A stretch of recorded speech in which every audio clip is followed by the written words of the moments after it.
Üdvözlök mindenkit! Ez itt az üzleti magyar nyelvi videólecke sorozat 8. leckéje. Az üzleti magyar nyelv videósorozat 6-tól 9. leckéje az írásbeli üzleti kommunikációval foglalkozik. Ebben a videóban a beszámoló, a jelentés és a javaslat lesz a témánk. A beszámoló és a jelentés szinonimák. Mi itt most beszámolón a pályázati beszámolót, projektjelentést fogjuk érteni, tehát egy külső finanszírozónak szóló összefoglalóként fogjuk fel. A jelentést magát pedig cégen belüli dokumentumként fogjuk tárgyalni. A javaslat pedig olyan irat, amelyben valamilyen változtatásra teszünk javaslatot, hivatalos vagy kevésbé hivatalos ügyirat formájában.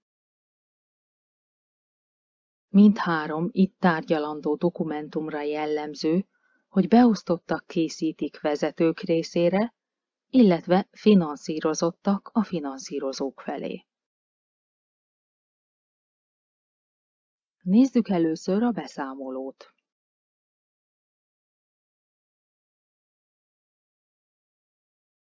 Mint említettük, itt a beszámolót külső támogató, finanszírozó partner részére készített hivatalos iratként fogjuk fel.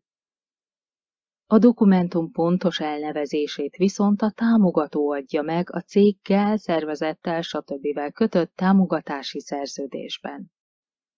Ugyanígy szokás megadni azt is, hogy a finanszírozó által elvárt beszámolót milyen időközönként, valamint milyen kötelező tartalmi, illetve formai elemekkel kell elkészíteni. Ha nincsen semmilyen megkötés a beszámolóra vonatkozóan, akkor általában a következő részekből áll. Tartalmi beszámoló és pénzügyi beszámoló.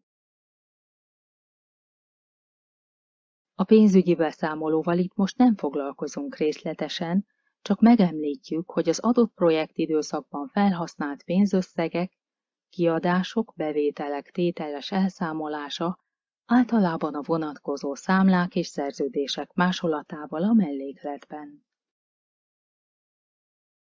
A tartalmi beszámoló általában hosszabb dokumentum, ezért külön címlapja van. A címlapon szereplő cím általában az alábbi felépítésű. Beszámoló az XY projekt Z és Q közti időszakáról. Dátum, kötőjel, dátum. Vagyis itt rögtön megtaláljuk a munka, a projekt azonosítását szolgáló adatokat, a projektidőszakot is feltüntetve. Ezután következik a tartalomjegyzék a beszámoló fejezeteinek címével és oldalszámával.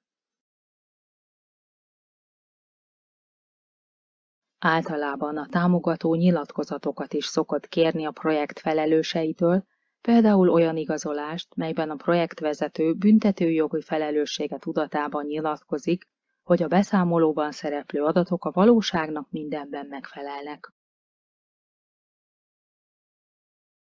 Mivel a beszámoló tartalmát és részletes felépítését általában már a külső támogatóval kötött szerződésben meg szokták szabni, itt nem taglaljuk tovább a beszámoló részleteit.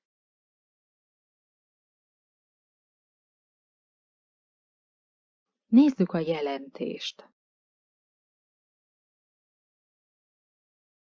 Ebben a videóban a jelentést belső dokumentumként fogjuk fel, vagyis a cégen belül születik, és egy fölsőbb vezető részére készül.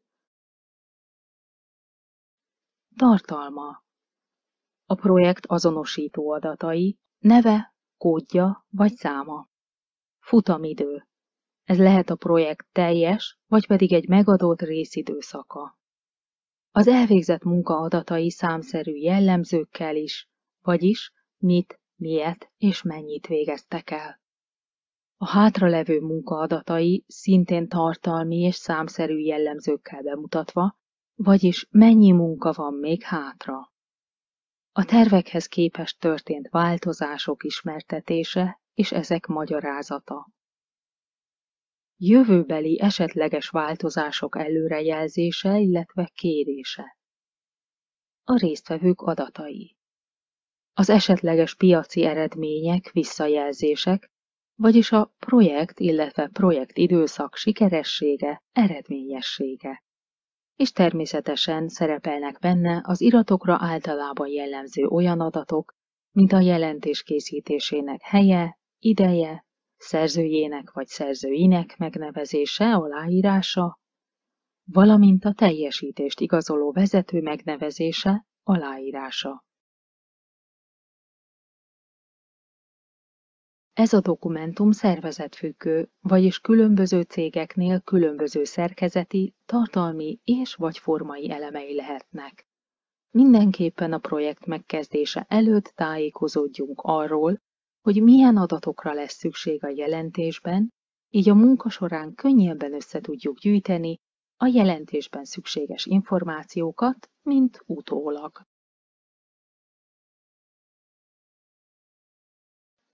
A javaslat. A javaslat célja, mint neve is mutatja, egy vagy több beosztott javaslata a vezetőség felé.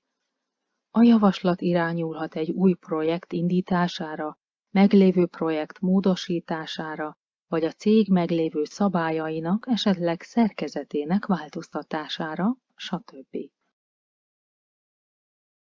Terjedelme a téma függvényében lehet hosszabb, rövidebb. Mindenképpen tartalmazza a következőket. Kinek készült, vagyis a címzett neve, beosztása.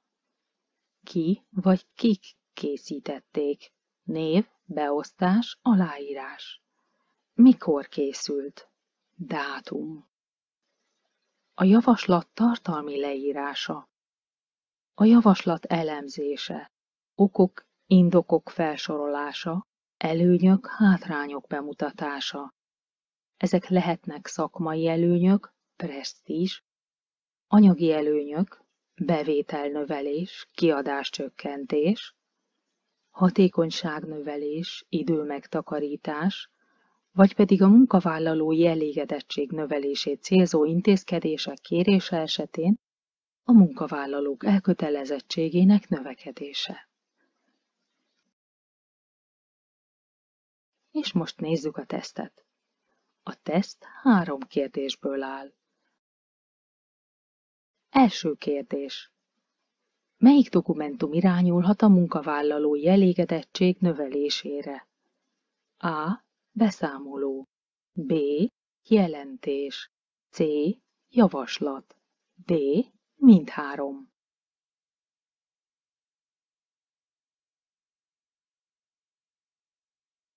A jó válasz a C.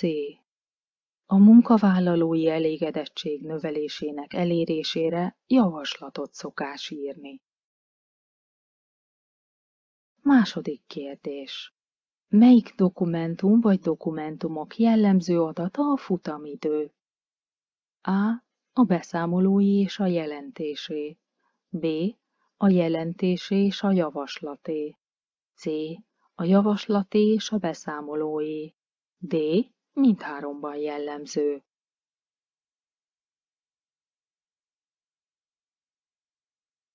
A jó válasz az A. A beszámoló és a jelentés egyik alapadata az elvégzett munka, a projektidőszak futamideje. Harmadik kérdés. Melyik dokumentumban szerepel az irat szerzőjének, illetve felelősének megnevezése? A. A beszámolóban. B. A jelentésben. C. A javaslatban. D. Mindháromban. Természetesen ez az adat mindhárom irattípusban szerepel, vagyis a jó válasz a D. Remélem, hogy hasznos volt ez a lecke. Jó munkát, sok sikert, viszontlátásra!